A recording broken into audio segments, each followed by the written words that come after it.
Hello friends, आप सभी को मेरा नमस्कार। और मैं अंजलि जारीवाल, मैनेजिंग डायरेक्टर टीम 360, आप सभी का हार्दिक स्वागत करती हूं श्रीम ब्रिजी के इस यूट्यूब चैनल पे।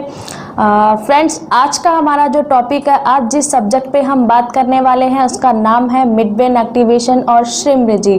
हाँ दोस्तों, मिड ब्रेन एक्टिवेशन और श्रीम ब्रिजी क्या होता है, ये एक दूसरे से, इन दोनों का क्या संबंध है, एक दूसरे से कैसे जुड़े हुए हैं, क्या इसके लाभ है, क्या होता है इनका बेनिफिट। तो आइए हम जानेंगे mister D Sharma ji sir से, और जो कि हमारे साथ में यहाँ पे मौजूद हैं, जो कि 7 हैबिट हाईली इफेक्टिव के भी इंटरनेशनल ट्रेनर हैं। तो आइए हम मुलाकात करते हैं उनसे और जानते हैं हम मिड ब्रेन एक्टिवेशन और श्रीम ब्रिजी के बारे में। अंजलि जी, श्रीम ब्रिजी और मिड ब्रेन एक्टिवेशन दोनों के बीच में बड़ा कोरिलेशन है। मिड ब्रेन एक्टिवेशन आपको मालूम है कि छोटे बच्चों में 5 साल से लेकर के 14 साल के बच्चे में एक विशेष तरीके से अपना जो ये टीम 360 है ये करवाता रहा है।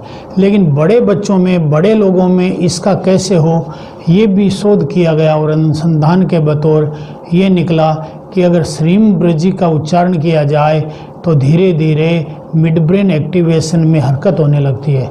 मिड ब्रेन एक्टिवेशन में एक ग्लैंड है जिसका नाम है पीनियल ग्लैंड। उस पीनियल ग्लैंड में से एक रस टपकने लगता है और उसे योग की भाषा में अमृत कहा है।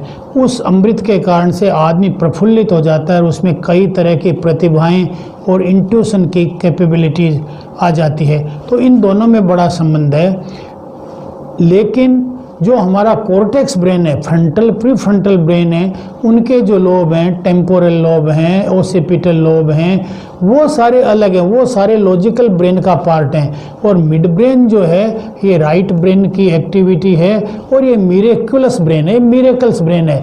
और मिड ब्रेन जो है ये प्रोस्पेरिटी ओरिएंटेड ब्रेन है, प्रोस्पेरिटी ड्रिवन ब्रेन है। इसके अंदर प्रोस्पेरिटी समाई रहती है, अमीरी समाई रहती है, समृद्धि समाई रहती है। जबकि फ्रंटल लोब जो है वो लॉजिकल लोब है, कॉर्टेक्स है वो लॉजिकल लोब है, और वो गरीबी को आच्छादित रखता है, उसमें गरीबी समाई रहती है।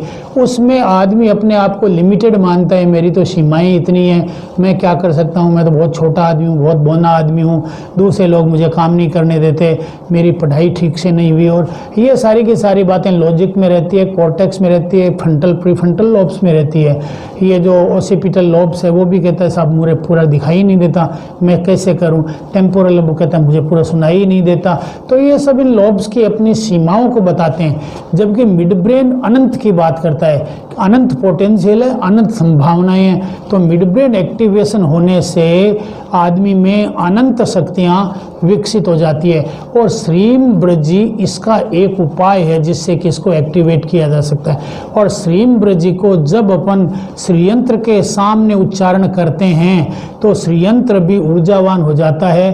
और हम यहाँ टीम 360 में ऐसे श्रीयंत्रों को ऊर्जावान करके रखते हैं, तो जो कोई भी व्यक्ति लेना चाहे लेकर के उसका लाभ उठा सकता है। लेकिन शर्त एक है कि श्रीम ब्रिजी से ऊर्जान्वित किया हुआ श्रीयंत्र काम आपके लिए तभी प्रभावकारी करेगा जब आप इसे सुबह शाम कृतज्ञता अर्पित करेंगे। इसको कृतज्ञ बोलेंगे कि आज मेरे जीवन में ये अच्छी बातें घटित हुई, हे श्रीयंत्र मैं तुम्हें एहसानमंद हूँ, शुक्रिया कि तुमने मेरे जीवन में ये की, और कल भी अच्छी अच्छी घटनाएं घटेगी मेरे लिए, उसके लिए भी आपको जो है शुक्रिया।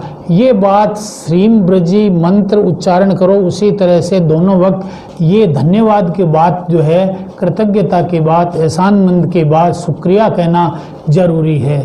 Thank you. ओके, जैसा कि आपने बताया सर, श्रीयंत्र का आपने अभी जिक्र किया था, तो मैं पूछना चाहूँगी कि ये जो श्रीयंत्र है इसका और श्रीम ब्रिजी, इन दोनों में क्या डिफरेंस है, ये दोनों एक दूसरे से किस तरह से संबंधित है? अंजलि जी, नाम और रूप दो चीज़ें इस ब्रह्मांड में पाई जाती हैं। जहाँ नाम है वहाँ रूप है।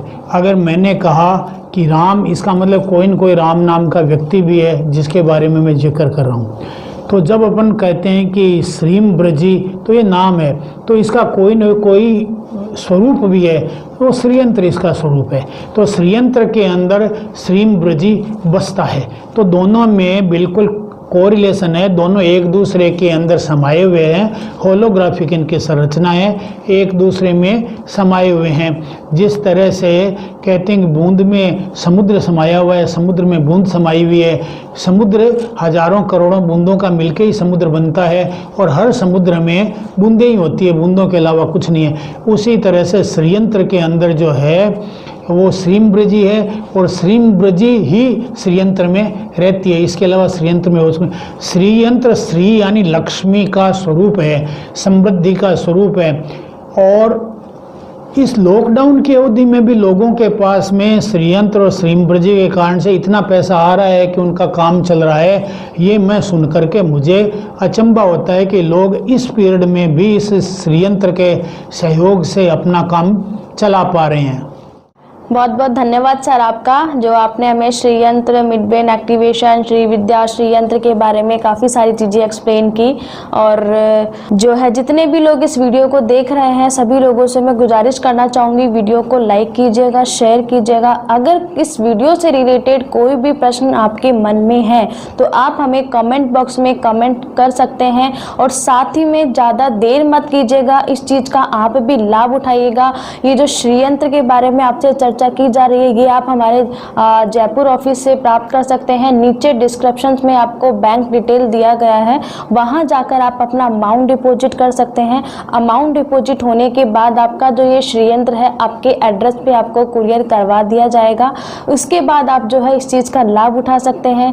आगे का जो भी प्रोसेस अपना होता है, ट्रेनिंग सेशन कब रहेगा, कितने घंटे की ट्रेनिंग होगी, वो सारी चीज़ें आपको ट्रेनिंग के दौरान बता दी जाएगी। मुलाकात होगी आपसे अगले वीडियो में, तब तक के लिए धन्यवाद।